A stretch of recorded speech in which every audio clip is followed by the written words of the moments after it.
Absolutely correct in that we're all using open source software to build our projects and get things out the door quickly, and so it's pretty hard to avoid using open source software in some way. And so this topic about how to secure your software when you're using open source code is super important.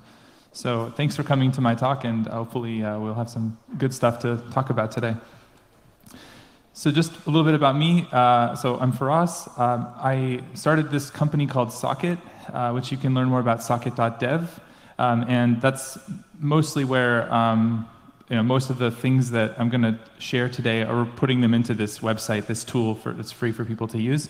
But I also teach web security at Stanford. And I work on a lot of Node packages, a bunch of different NPM packages over the years. Maybe two you might have heard of are Standard.js, which is a style guide and a code linting tool, and WebTorrent, which is a project that I started back in 2013, 2014, which was trying to make the BitTorrent protocol work on the web using a JavaScript library and WebRTC. And it's been a really fun project to work on over the years, and I learned a lot about open source and a lot of things about the supply chain. So that's all that stuff is going to go into this talk, hopefully, now. And then also, two other just random facts. I was part of the Node Foundation for a while, and then also I helped with an episode of the Silicon Valley TV show, which is it was a pretty funny experience. They flew me to LA, and I got to help give advice for that show, which is hilarious, by the way, if you haven't seen it. Cool. So what are we going to talk about today? So 4 things. The first is I'm going to tell you a story of a real-world supply chain attack with some attack code, and we're going to go into the attack code and look at how it works. Then we're going to talk about why is this issue happening now more than ever, and kind of what has changed to make it happen now. How does the supply chain attack actually work in detail? And then finally, some tips and thoughts on how to protect your app. But I don't have a full solution to this, just some ideas and some recommendations. But it's still kind of an open problem, I would say. Cool, so let's start. Let me tell you a story. On January 13th, 2012, over 10 years ago, a developer named Faisal Salman published a project called UA-Parser.js. This is actually the first commit message from that project. And the goal of the project was to parse user agent strings. So kind of a very simple JavaScript library. Lots of people found it useful.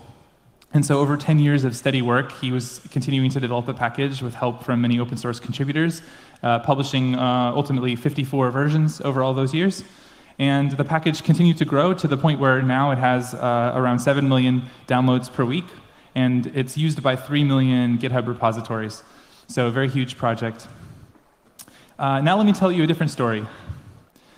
On October 5th, 2021, on a notorious Russian hacking forum, this post appeared. This is a hacker selling the password to an NPM account that controls a package with, what does it say? Over 7 million weekly downloads. If that number sounds familiar, it's referring to the UA-Parser.js package. So 2 weeks later, after that post appeared, the UA-Parser.js library was compromised and 3 malicious versions were published. And malware was added into each of these versions so that whenever a user would install them, the attack code would execute immediately. So if we actually open up one of these compromised versions, this is the package.json file, which is the sort of metadata manifest file for JavaScript projects. And you'll notice this line here. The pre-install script is basically a shell script that NPM will automatically execute anytime this package is installed. And this is a feature of the, a feature of the NPM package manager that allows the author to specify code to run automatically on installation. And as you can see here, it's running 2 files. The first one, the /b flag here, is actually telling Windows to start this script in a hidden terminal window to make it a little bit more sneaky and not show the output to the user. But in any case, it's running this file. So let's open up the file preinstall.js to see what it's doing. Can everybody see this? Hopefully it's OK. Cool. So what we have here is the file that runs, and the kind of most important piece of it is it does different things on each platform. So the first kind of if statement is for the Mac, and really it does nothing other than set this variable here. So Mac users are fortunate they didn't bother making an attack for them. Now on Windows, it spawns the command prompt and runs this bat file. And on Linux, it calls this function here, which ends up spawning bash to run preinstall.sh. So let's open up preinstall.sh and see what's in there. OK, so here's the script. The first line, you'll see it's curling this URL here to go and get the user's country. And if the user happens to be coming from any of the countries that they're grepping for, so Russia, Ukraine, Belarus, or Kazakhstan, then it will set this variable. And then if it's set, then it will terminate the script. So basically, if the user is coming from one of these 4 countries, the malware does nothing. This is pretty common in attack code, where usually the bad guys don't want to antagonize their local law enforcement, so they usually will not attack people from those countries, the countries where they live or where they operate. So this is probably what's happening here, but who knows? And then, so assuming you're not in one of those countries, then it looks for whether the malware is already running on the machine using the pgrep program. So it's grepping for this process. If the process exists, it exits the script. So otherwise, it will download the file from this IP address, and then it will make it executable and run it. So this is the actual malware payload. It's running this file now. And if you can see the arguments here, you can maybe guess what this program is doing. Minexmr.com should give you a hint. It's mining Monero cryptocurrency. So it's basically a cryptocurrency miner to steal your system resources and mining this for the attacker. So that's basically what the payload did. Now let's look at the Windows version. So the Windows version is very similar, but it does one extra thing, which we'll see. So it starts off very similar, but then if we go down here, you'll see it's actually downloading an extra .dll file. And it's also, by the way, this is kind of funny. It tries to download it 3 different ways. It tries curl, which is not usually installed on Windows machines. Then it falls back to wget. And then if that's not available, then it tries this thing called certutil.exe, which is a tool for signing certificates, but apparently also allows you to just download files from the internet as well. So that's handy.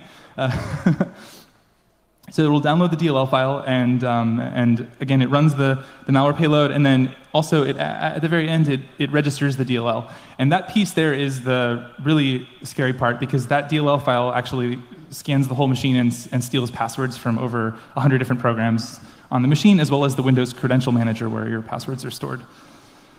So yeah, pretty bad piece of code.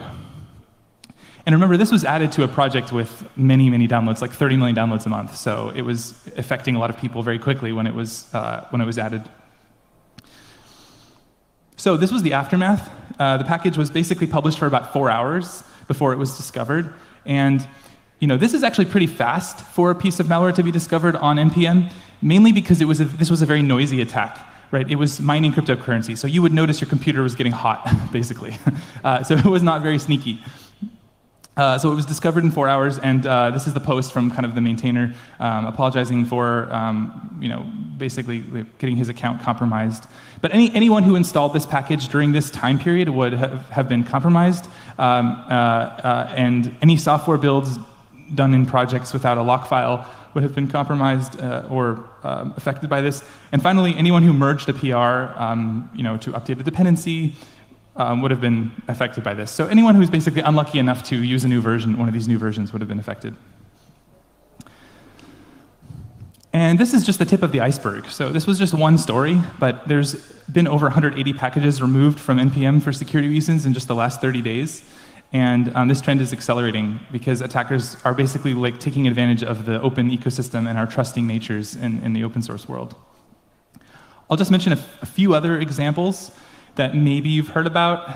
So there's been, in January of this year, a maintainer of 2 packages, Colors and Faker, added code to those packages to denial of service the users of them.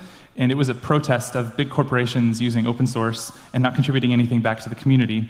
But this affected a lot of people's projects who were using this. And this is an interesting attack because it was the maintainer himself who basically became the attacker. So it's very hard to stop that. A lot of people like to talk about, let's use code signing to solve this problem. Why does and it's true, it's a valid criticism. NPM should probably have code signing like apt and other package managers do, but that wouldn't help here, right? That would not solve this problem. And then in March 2022, there was a package that added code to delete data if it suspected you were coming from Russia or Belarus. It would basically look at the IP address again, and if you appear to be coming from one of those two countries, it would run some code which would loop over every file on your hard drive and replace the contents with a heart emoji. And it would do this automatically when you installed the package. So it was like a protest for the war. Obviously, people use VPNs. There's all kinds of ways the IP address could be misdetected, and innocent people could be affected. So this was a very clear, cross the line of this is clearly malware. And then a few months after that, there were sort of multiple other people who maintainers who actually joined in this protest, but did it in a kind of a more mild way. So maintainers of these packages here, event source, polyfill, ES5X, and styled components, they added messages to their project to kind of print out messages during the install process to tell people, whatever their opinion was on various issues. Very much less destructive, but still probably it's unwanted by most users of the software. And in particular, one of them actually would redirect you. So if you included this code in your website and built it into the final product, then users would be redirected after like 15 seconds. So it was sort of like a sneaky, unwanted behavior added into the web code that would execute in certain circumstances. So these are just a few examples, but there's been many more as well in the news. So why is this all happening now? I think there's 4 main reasons. So the first one is that open source has clearly won. We're no longer in the days of reinventing the wheel every time by writing everything in-house. So we're relying on a lot of code from third parties, and we're not copying code from Stack Overflow anymore. So most of the lines of code in our apps actually comes from open source. And I think everyone already knows this, but it's obviously it's a better way to write software. We're not going back to the world where we don't do things this way. So this is like one big kind of shift that's happened that's causing this dependence on third parties. But also the way we write software has really changed. So we use dependencies a lot more than we used to in the past. We have a lot more transitive dependencies,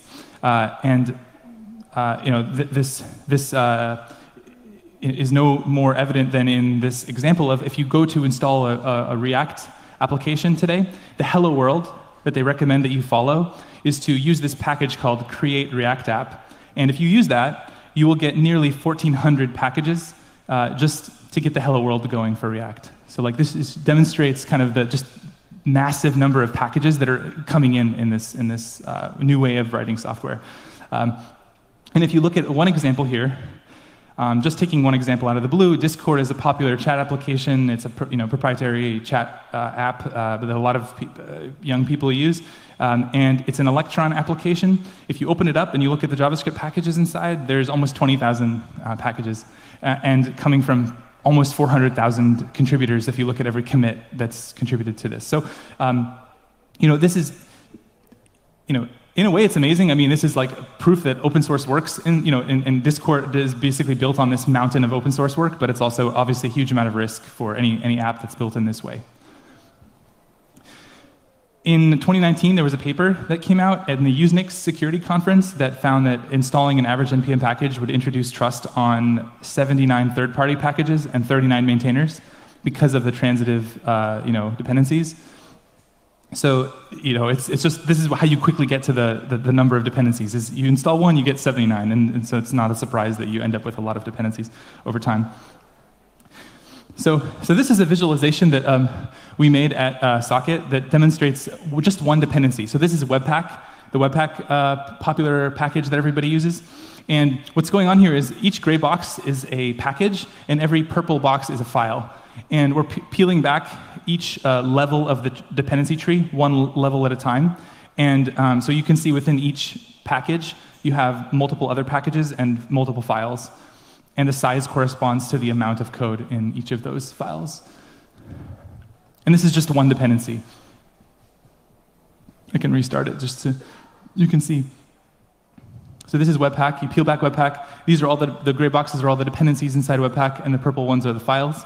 And then if you peel back another layer, you can see more packages underneath, more files. And we were just trying to come up with a way of visualizing like what is going on inside of a package that makes it kind of clear the complexity. This is what we came up with.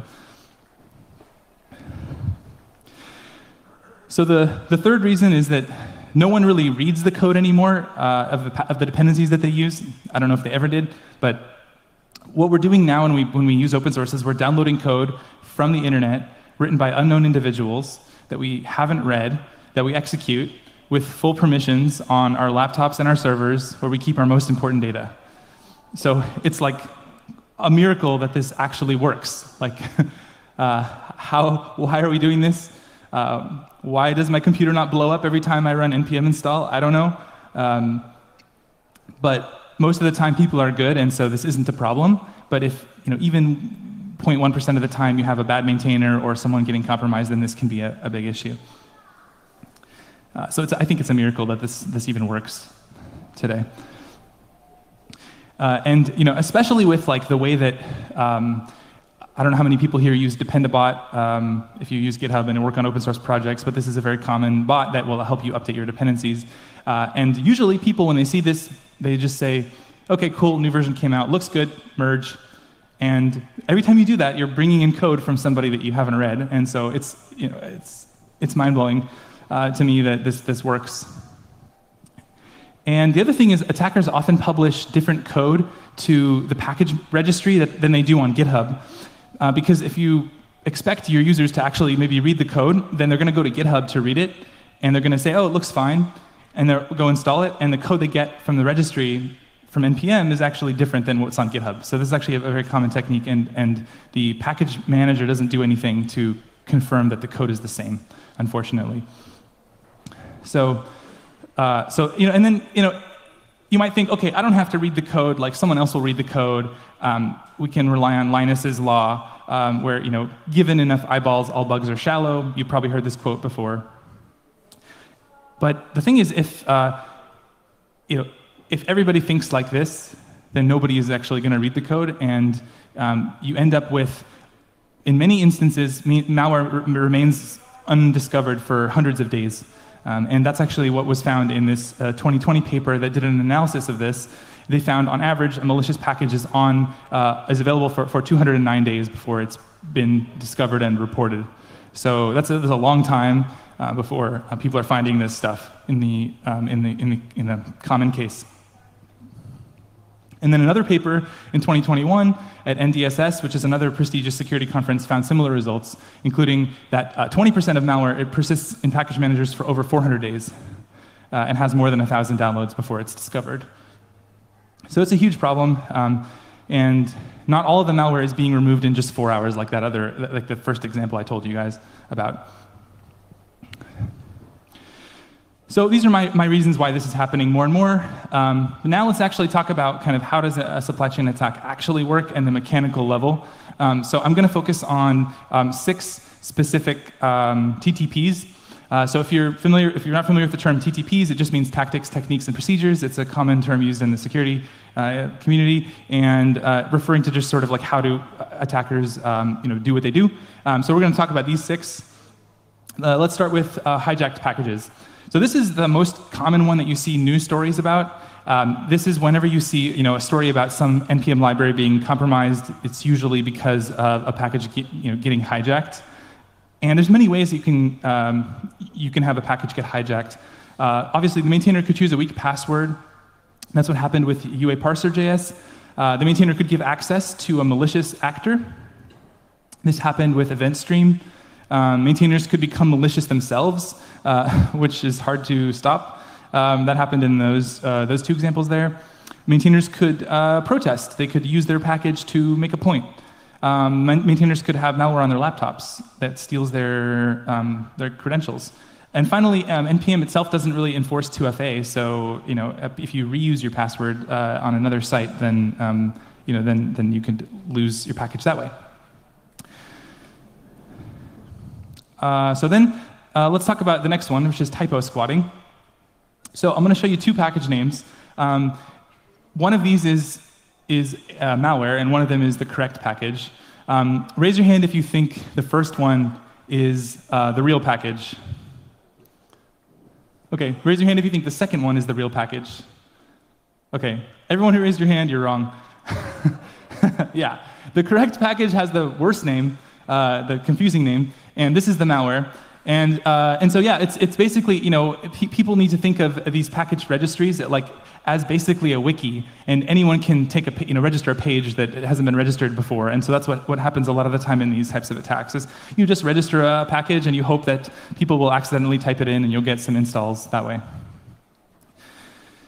So that's what happened here. And so if we open up the malware, again, we'll see it uses an install script because that's the most obvious thing to do. Why not just run your code immediately when the user makes the typo? So this is the file that it's going to run. And if you open up the file, what do we find inside? We find this. So I didn't bother to try to deobfuscate this, but all I can tell you is I guarantee you don't want to run this on your computer. Exactly.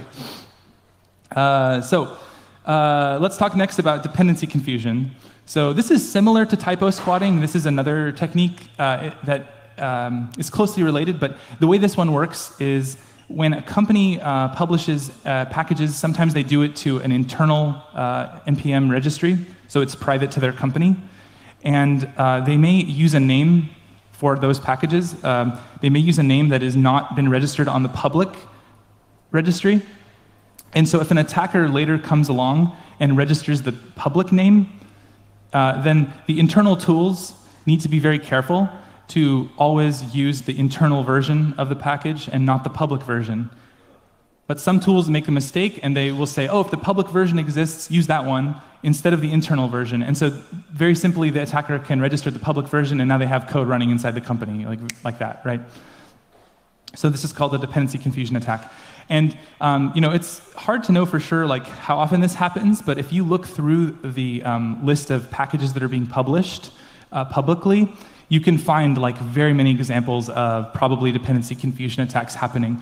So this is just a list of, we were looking through which packages have been deleted from NPM recently due to them being malware. And we found all these packages here which have names that appear to be the names of internal company packages. So stuff from Yahoo, URID, 18F, Palantir, DuckDuckGo, Shippo, and then even more like Wix, Unity Game Engine, Grubhub. People just publish these and then they end up getting installed by internal tools and run within the company. So this is a very bad one. OK, then the next one is install scripts. We've already been talking about install scripts a lot, but I'm just going to mention again because most malware is actually inside install scripts. And there's a paper published this year that found almost 94% of malicious packages used at least one install script. And unfortunately, this feature has some legitimate uses, and so it's actually pretty hard to just disable this feature and have your project keep working. So this is a huge attack vector. And again, like we said, this is kind of how you do it. In this example here, they're actually using 3 different attack payloads, running them in parallel. And we'll dig into those in a second to see what they do. But let's talk about data exfiltration. So this is a very common thing that attackers want to do. And if we actually now, I'll show you these 3 scripts here. You can see kind of what they do. This is data exfiltration. So this is a very, very common thing that you'll see when you look at stuff that's malware on NPM. And it's not even tricky. You can just read it. It's very clear what it's doing here. It's making an HTTP request to this IP address, and the host is some pipedream.net URL, which is their site they're using to collect the messages from their victims. And then the data that it's sending is process.env, which is the object that represents all the environment variables in the environment. So it's going to steal all the tokens and API keys and whatever other stuff is set as an environment variable. And then they don't want to rely just on HTTP because maybe you have a firewall or something that would catch this, or maybe this there's some way this would be logged. And so they also often use multiple methods. So this piece of malware also uses DNS as an exfiltration mechanism. So they do it in a clever way. They make a custom DNS resolver. So they're basically saying, use this IP address as the DNS server, and then they do a lookup for a domain that will go to that server, and then the domain they look up they loop through every environment variable, and they make the subdomain be the contents of the key. So basically, they're doing a DNS lookup, and then the data is going out through that DNS lookup.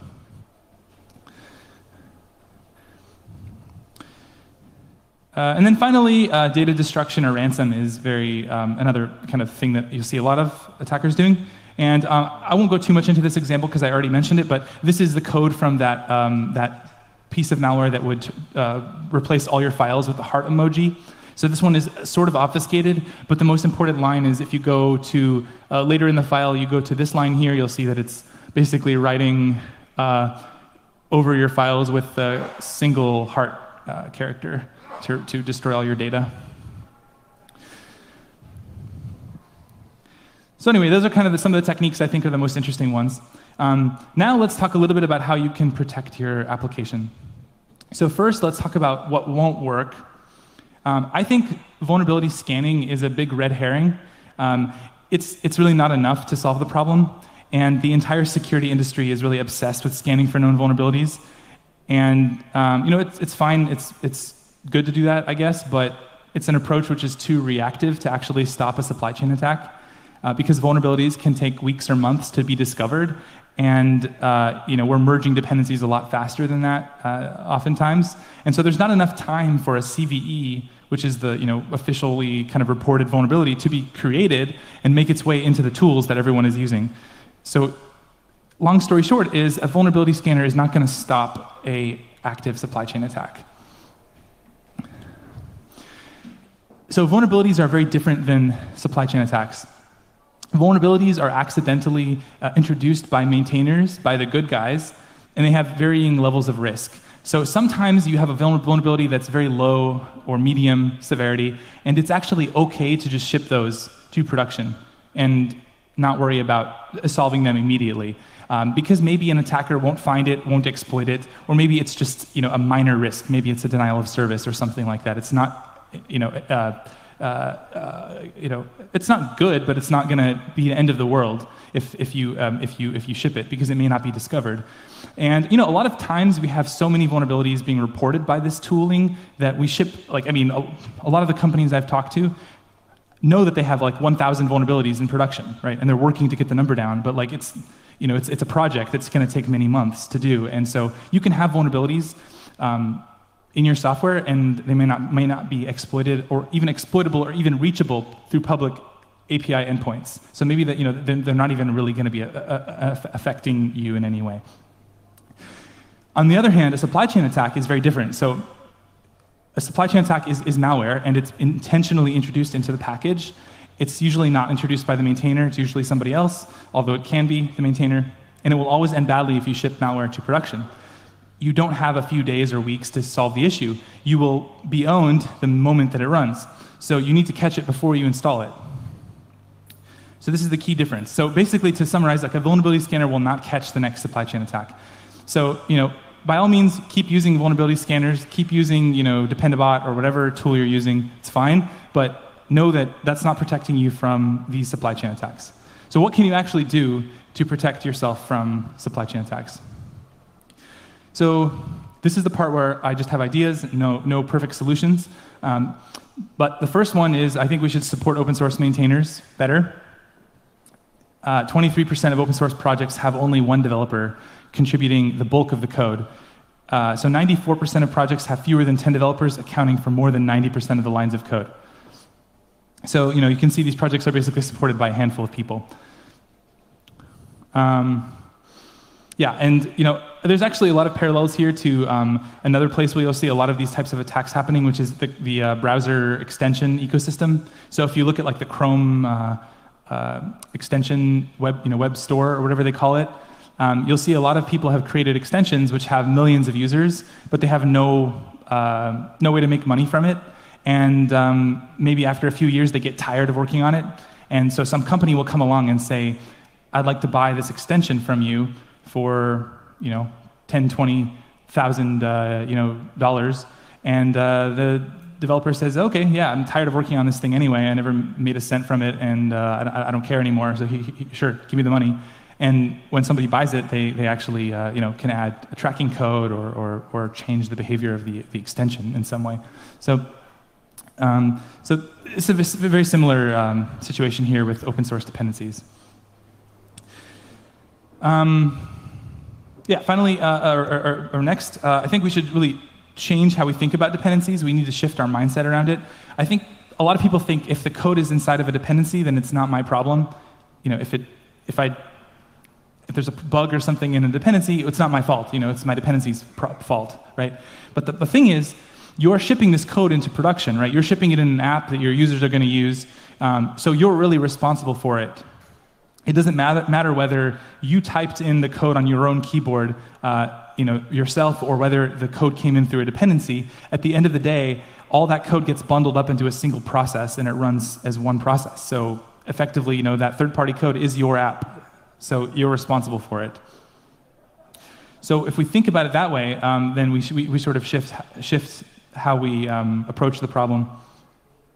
And if you open up the most popular open source license, the MIT license, you'll actually see it literally says this in here. It says, the software is provided as is, without warranty of any kind, express or implied. So even the MIT license is saying, it is not our problem if this code has problems. It's your problem. Okay, the next idea is sort of, okay, say we now accept this, and we're trying to, we want to do something about it. So what do we do here? We need to update our dependencies at the right cadence.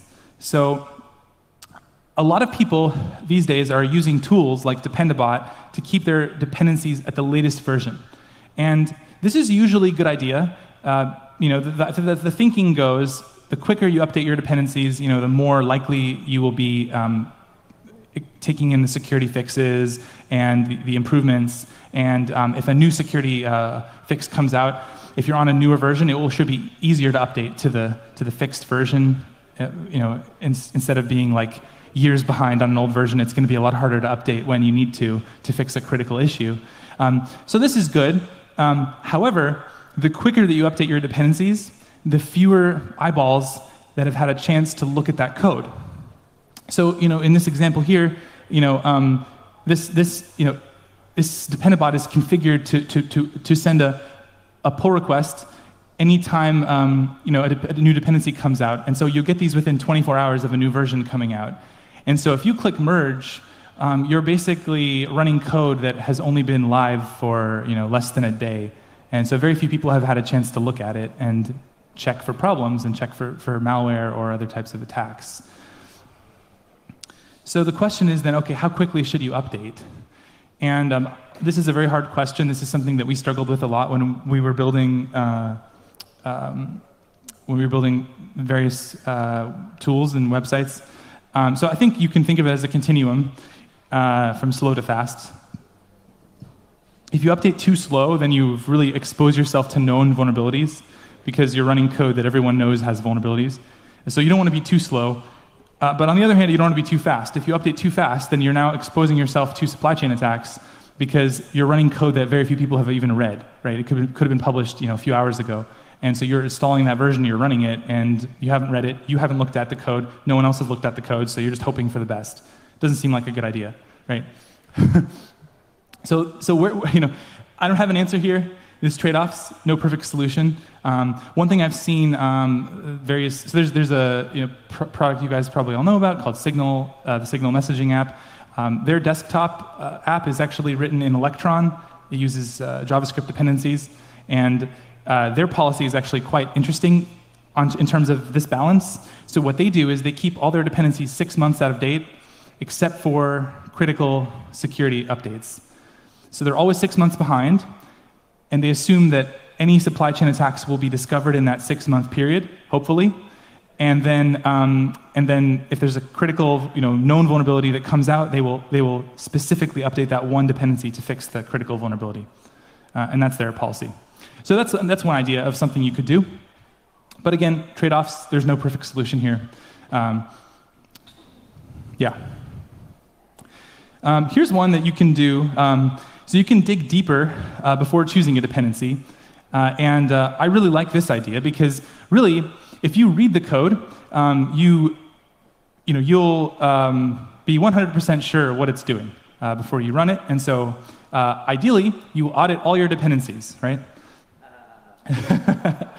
Yeah, so how closely should you audit your dependencies is the question, right? You could do a full audit, right? And obviously, you're not going to do that. That's why you were laughing. There actually are a few companies that do full audits. So I've been talking to a lot of companies about this, and for example, Google actually has a team of people that the security team that has to effectively audit any open source that Google uses. They check it into their own repo and treat it as like their own code. So they vendor it in. It's their code now. They're responsible for it after they do a full audit. The problem is this is it's a lot of work. It's a slow process, right? It's expensive in terms of time and number of people needed to do this. And the other thing too is, the whole reason why you're using open source a lot of the time is you don't want to understand this problem. Like you're trying to, you don't care. Like I don't want to read the code. I just want my problem solved. I'm not an expert in this topic. If I was an expert, I would have just written it myself. I just want the problem solved. So you don't want to read the code, right? That's kind of defeating the point of open source for a lot of people. Okay, so, or at least defeating the point of using these dependencies to make your project go faster, right? So this is not the best solution. And then finally, obviously, doing nothing is what most of us are doing today, and that has its own problems. It means you're completely vulnerable to supply chain attacks. It's risky, and it's expensive in a different way. It's expensive in terms of losing your users' trust, or losing your users' data, or getting your own computer compromised, and losing all of your important files and your data that is very personal to you. And so it's expensive in a different way. So again, there's like a trade-off here. I think we can actually do something in the middle, though, here, and we can do kind of a semi-audit using automation and actually catch the most risky and highest risk dependencies. And so that's actually what I'm going to explain here. So, most of us, we have some process for choosing a dependency. We don't just, use the first one that we find. Usually we do a little bit of research. We say, okay, does this dependency get the job done for me? Does it have an open source license? Does it have good documentation? Does it have a lot of downloads and a lot of stars or whatever? Does it have recent commits, so it's maintained? Does it have maybe types, if I use TypeScript or whatever? Does it have tests? So you do a little bit of poking around. Maybe you spend 5 minutes, you investigate it, and then you say, okay, I'm going to use this dependency. It's the one for me, right? But I think in 2022, with the rise of supply chain attacks, we need to go beyond this basic set of checks. We really should be asking much more pertinent questions. So we should ask, if I install this package, is it going to run a shell script on my computer immediately, right? Does it have native code? Does it have an executable inside where I can't even audit the file if I wanted to? It's a binary, right? Does it talk to the network when I run it, right? Because if you're installing a date picker web component, right, that should not be making HTTP requests, right? That's a UI component, right? If you're installing something that should not be talking to the network, you should know if it is talking to the network. Does the package run shell commands? Does it read your environment variables? Does it gather telemetry? Does it phone home data to the maintainer? Does it contain giant blobs of obfuscated code, which you don't even know what they do, right? So these are things that you could find these things if you really wanted to spend the time to dig into the package and look for each of these items. And I recommend you do this, certainly. But I think a lot of this can be automated because we can detect some of these things with static analysis tools. And so that's basically what we built, and I'm going to share a little bit about it now. So this is Socket, which is the tool that I've been working on with a team of friends. And basically, it's a tool that can protect you from certain types of supply chain attacks, because what we do is we're auditing every NPM package.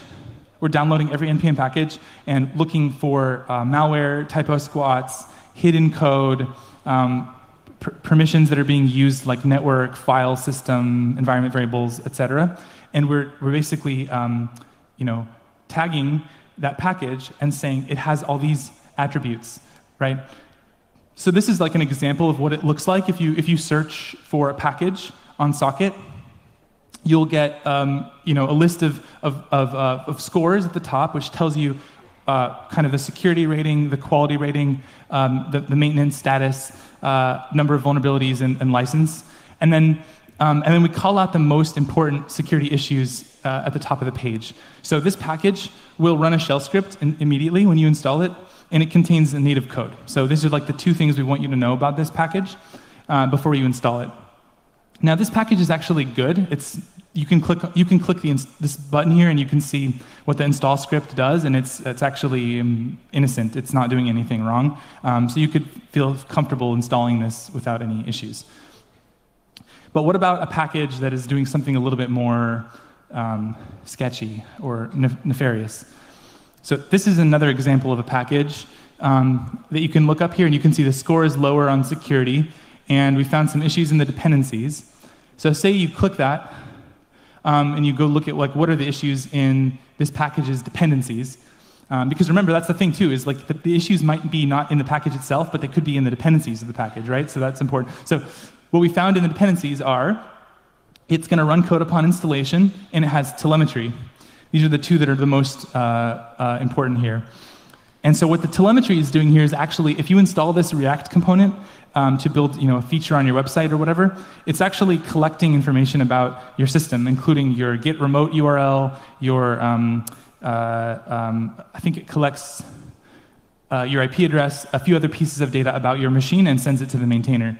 And one of the things it collects is actually the name of your project as well. So the get remote URL might contain the URL to your Git server, right? So it's collecting a bit of personal information. So that's good to know.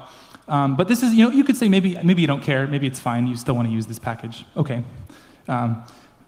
Finally, there's like a third category. So we looked at a good package, we looked at kind of a sketchy package, and now we're going to look at like a malware package. So this is actually a piece of malware. This package was ultimately removed from the registry. You can see the security score is 0, and you can see all the things that it's doing. So it's install scripts, network access, and it scrolls off the page. It does a lot of things. And if you click into one of these alerts, you can actually see it links you directly to the line of code where it's doing that behavior. So we're able to tell you, okay, it's accessing the environment variables on that line, and on this line, it should be saying it's going to send data to the network. This was actually a bug here. We fixed it, but this should also be telling you this is a network request here. But you can see we basically tell you exactly which line the behavior is happening on. So very helpful. And then finally, I think it's important to monitor for changes. So if you use automation, then you don't need to remember to use this tool every time you're picking a new dependency. So the way to do this is you basically use some type of static analysis on your dependencies and detect whenever they're doing something privileged, using privileged APIs or contain obfuscated code. And then if something is detected, you do need to have a human that does a manual audit. So the human needs to be in the loop there. The tool can basically warn you something suspicious is happening, and then the human has to go and look and say, okay, what is this shell command doing? Is this good or bad, right? And then we believe you should basically put this information into the PRs so the developers can actually get that information directly where they're working and act on it, so that the developer is empowered to solve their own security issue before it becomes a problem. And again, like I'll just mention the kind of the tool you can, if you use Socket, you can install. Right now we have a GitHub app, but we're also working on GitLab and other and CLI and stuff like that, so you can use it in other systems. But this is what it looks like on GitHub. So when the developer makes a mistake, we will leave a comment and say, hey, you installed Browserify instead of Browserify. Maybe you meant Browserify because it has 170,000 times more downloads and it's one letter off. So it's probably a typo, right? So we catch that.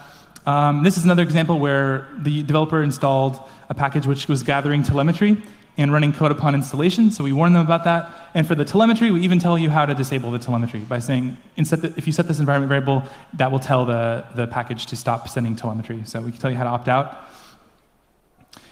Yeah, so these are just a few things you can do with the GitHub app that we have. And finally, I think there's just a few things we could do in the language itself. And I'm very JavaScript focused. I know a lot of people here probably use other stuff as well. But just within the JavaScript language, I think there's a few things that if we could just fix these problems, then we would have a lot better security situation.